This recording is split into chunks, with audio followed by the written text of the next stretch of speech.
folks, and welcome to another episode of Pinal Prep Spotlight, brought to you by 911 Air Repair, your local air conditioning expert specializing in maintenance, repair, and new installations. Like we did last week, where we kind of broke down our predictions, kind of expectations for girls basketball. We're doing the same thing this week, but we're talking about boys basketball. So jumping right into things, David, what are you expecting from our boys teams? A little bit of a similar story from last week. I don't know.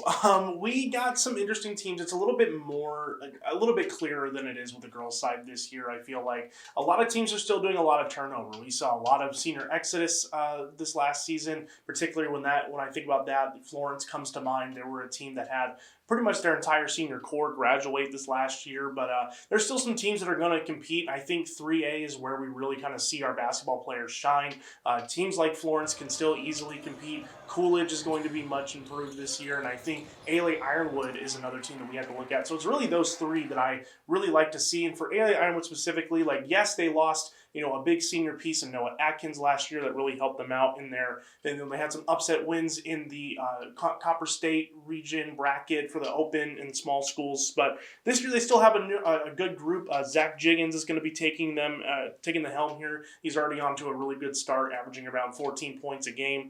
Curtis Copeland is another solid piece for them as well. That's kind of the 1-2 punch. We also have to look out for TJ Smith. He's a freshman who had transferred from Maryland, has come to the state of Arizona, has come to A.L.A. Ironwood, and he has already made a pretty lasting impression right now. He's still coming off the bench, averaging around 7 points a game, but as soon as he gets acclimated and more involved in the game plan, he is going to be a huge piece, not only I think for this season, but obviously for the future as well. So I'm going to look out for the Warriors here. I've always been a fan of this team. I like what the program that they built. I really like what Nick Hamburg has done since he's taken over in this stead of this really good program that they built out there in Queen Creek. So I like them, and I think that 3A is going to be where we look to for most of the year this year.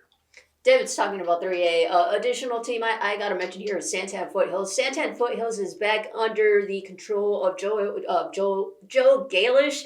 In the past couple of years, he's kind of still been around the program, even though he wasn't back at the helm like he was a couple years ago when Santan Foothills was kind of becoming that powerhouse, a really tough playoff contender in Pinal County. I expect things to just kind of swiftly move back in that direction right now. Hey, the Warriors have 4 players in double scoring in double figures.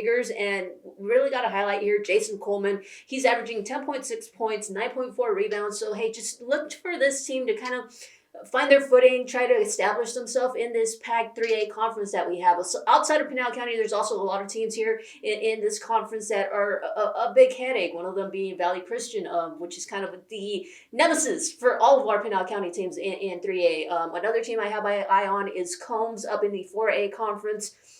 Now, Combs is under a new head coach in Garen Brown, but he is no stranger to this program. I mean, he was literally a member on the team just a couple years ago in 2015, which has been Combs' most successful season when they made it all the way to the state title game. Overall, he's kind of built and grown with these guys, going from a freshman coach, JV, varsity assistant, now taking over. So there's not really much difference between him and the guys, and just it's a matter of putting it all together, just like Santan Foothills, finding their footing throughout the season and seeing where they end up, once region games come into play, and then later on in the season when crunch time comes. And lastly, I kind of thought about the girls' team, but I'm 100% certain Pinal County boys basketball runs through Coolidge. And I say this because last year, Coolidge was kind of surprised themselves in making it all the way to the quarterfinals of the 3A conference, and they did so with no seniors on the team. Majority of these guys are back. They are dealing with some injuries, but overall, hey, Preston Dees is the guy to look out for on the inside. Right now, he is averaging a double-double with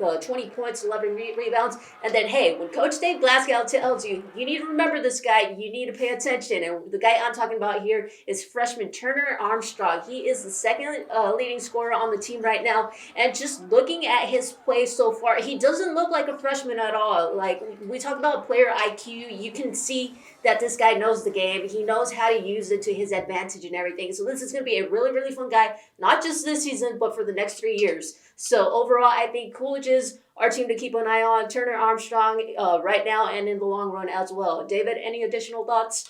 Look out for 3A. I do want to give a shout out to Post and Butte here. They've won one game so far this year, but I really like the foundation that they're laying so far this season. New head coach Terry White has come in. Post and Butte has had a little bit of a turmoil when it comes to their head coaching position on the boys' side. So I think Terry coming in as the former JV coach has some acclimation and has some familiarity with the team here. So I like what Post and Butte can do eventually later on. I don't know about this year, but I just wanted to give them a quick shout out that I like what they're doing so far. And it's just going to be another wait and see period to see who really stacks up and who can maybe compete with Coolidge as that top team in Pinal County. As always, be sure to check out Pinal Central for all of your local sports coverage. We're going to take a brief hiatus, but we will be back in January.